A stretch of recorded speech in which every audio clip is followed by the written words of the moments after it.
आप सभी का स्वागत है। आप में से काफी सारे एस्पिरेंट्स होंगे जिनको मिलिट्री या पैरा मिलिट्री में क्या डिफरेंस होता है ये नहीं पता होगा। इनफैक्ट काफी लोगों को तो ये गलत फहमी है कि मिलिट्री एंड पैरा मिलिट्री एक ही है, बस बोलने का डिफरेंस है। एज अ डिफेंस एस्पिरेंट आपको पता होना चाहिए कि इंडियन पैरा मिलिट्री फोर्स क्या है और किस तरह से काम करती है। Paramilitary force and military force में क्या डिफरेंस है, तो इन सभी को हम आज की इस वीडियो में डिटेल में डिस्कस करने वाले हैं। और इस वीडियो को देखने के बाद आप किसी को भी मिलिट्री या पैरा मिलिट्री में क्या डिफरेंस होता है ये बता सकोगे। So let's start the video. किसी भी कंट्री के लिए उसकी एक्सटर्नल एंड इंटरनल सिक्योरिटी काफ़ी इम्पॉर्टेंट है। हमारी कंट्री में एक्सटर्नल एंड इंटरनल थ्रेट से डील करने के लिए मिलिट्री या पैरा मिलिट्री फोर्स बनाई गई है। हम इंडियन सिक्योरिटी फोर्स को 4 पार्ट में डिवाइड कर सकते हैं। पहला है इंडियन आर्म फोर्सेस, जिसे हम मिलिट्री या डिफेंस फोर्स कहते हैं। सेकंड है CAPF यानी central arm police force. Third है paramilitary force and finally fourth है Indian and state police force. आज हम फर्स्ट 3 कैटेगरी के बारे में बात करेंगे। सबसे पहले बात करते हैं मिलिट्री या डिफेंस फोर्स की। इंडियन मिलिट्री फोर्स को एक्सटर्नल सिक्योरिटी थ्रेट से डील करने के लिए बनाया गया है। वॉर टाइम में इंडियन डिफेंस फोर्स ही एक्टिवली वॉर में पार्टिसिपेट करती है।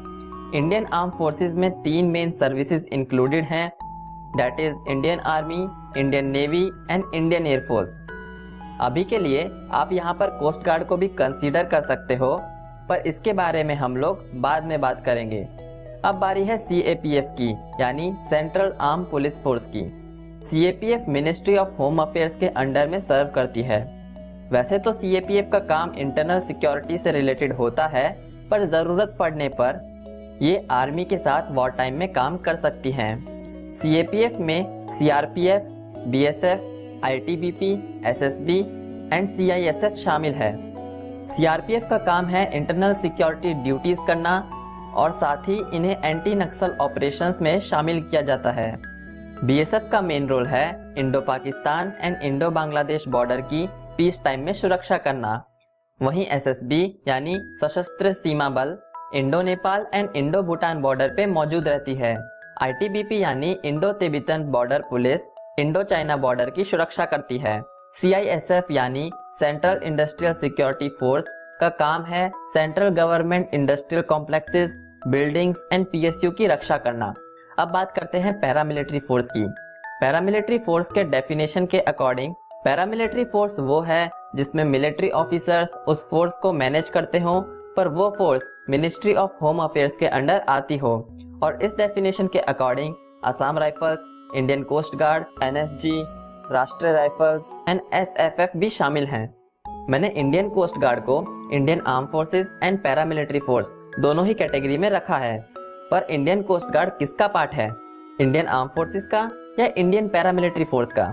इंडियन कोस्ट गार्ड को लेकर एस्पिरेंट्स के बीच में काफ़ी डाउट है, जिसे मैं अपनी नेक्स्ट वीडियो में क्लियर करूंगा। हो सकता है कि जब आप ये वीडियो देख रहे हो तब तक नेक्स्ट वीडियो भी अपलोड हो गई हो, तो एक बार डिस्क्रिप्शन बॉक्स ज़रूर चेक करें। डिस्क्रिप्शन बॉक्स में आपको वीडियो की लिंक मिल जाएगी।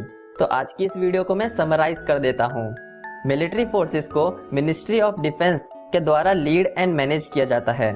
वहीं पैरामिलिट्री फोर्सेस में डिफेंस ऑफिसर्स हेड होते हैं, पर ये मिनिस्ट्री ऑफ होम अफेयर्स के अंडर काम करती हैं।